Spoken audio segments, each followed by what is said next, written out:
Alright, so in today's video I'm going to teach you how to turn a stick-breaking banishing ritual into a curse.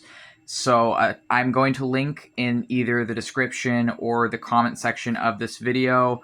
If it's not in the comments, it might be because the video is new posted, so check the description. I'm going to link on Sorcerer Tal's tutorial on how to do a stick-breaking ritual. And this tutorial, this video on my YouTube channel is going to be building off of his ritual, how to turn a stick-breaking banishing ritual into instead a stick-breaking curse.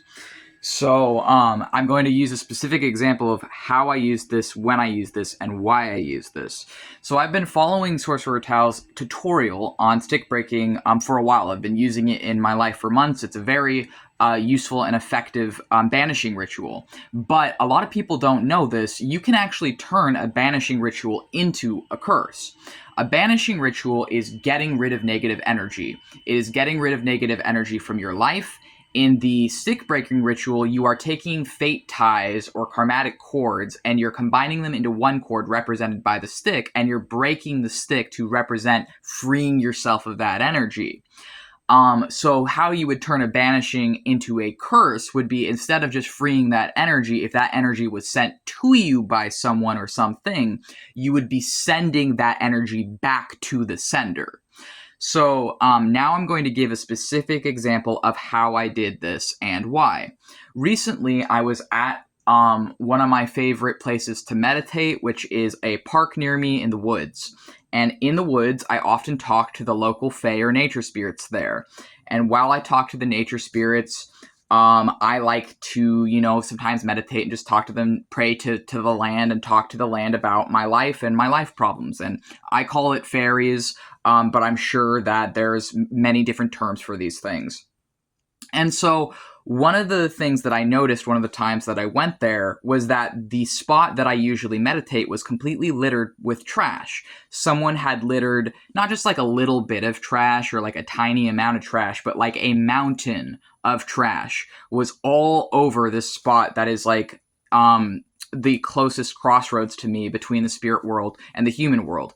The closest nature body to which I can connect to that which is beyond was soiled and contaminated by human trash. And I will say, I don't care why that trash was here. That trash could have been left by someone that is struggling with mental disability, but I myself struggle with mental disability and I don't litter. It could have been left, maybe by like someone that's going through a hard time. I don't care. I don't care why there was a mountain of trash there. All I know is that there was a mountain of trash there. So what I did is I cleaned up first all of the trash. I cleaned up as much of the trash as I could. This took multiple days. I cleaned up all of the trash that had been left there. And after I cleaned up the trash, I picked up a stick and I said that this stick would represent all the fate ties, all the cords. This stick would represent the collective combined energy that the person who littered, all the energy in one line of the person who littered, of the trash and negative energy that they put into that spot, would be represented in a line of that stick. And then I said, when I break this stick, return that energy to whoever littered here. And then I broke the stick. And I can say that in turning this banishing ritual into a curse, that spot has remained mostly litter-free since. There has been some litter since, but people have cleaned it up, which I've noticed that because oftentimes stuff sits for months there. But since I did that curse, people have been cleaning up that spot more. And it's been mostly a lot cleaner since then. So, that's how I did that, and that's why I did that, is because I didn't want there to be litter in the spot where I commune with the fae.